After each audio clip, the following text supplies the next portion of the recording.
చిన్నదో పెద్దదో ఇంత ఇల్లు కట్టాలంటే మొదలు పునాది తీయాలి, బేస్మెంట్ లేపాలి.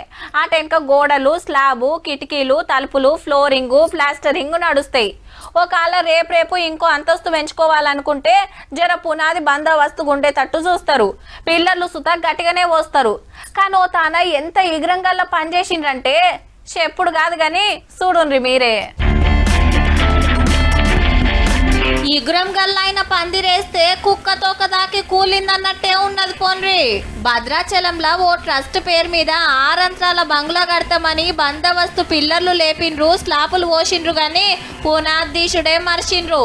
ఆగో అట్లెట్లా గట్టొస్తుంది అంటారేమో, ఈడ గట్టిండ్రు. మరి పాత బంగ్లా మీద 1 కాదు 2 కాదు ఇంకో 5 అంతరాల బంగ్లా లేపుతామంటే వస్తుందా? తుపుక్కున కూలింది. 6 కాలం చేసిరట అండ్లనే చిక్కబడి. ఇక ముచ్చట తెలిసి పోలీసులు ఉరుకొచ్చి అవన్నీ తీపిచ్చే పనులున్నారు. గమ్మతేందంటే పర్మిషన్ లేకుండా అట్లెట్లా కడతామని కొందరు అడిగితే వాళ్ళతోటి మస్తు లొల్లి పెట్టుకున్నారు ఓనర్ గారు. ఆగో నా ఇల్లు నా ఇష్టమని ఎట్లా రుబాబు చూపిస్తుండో.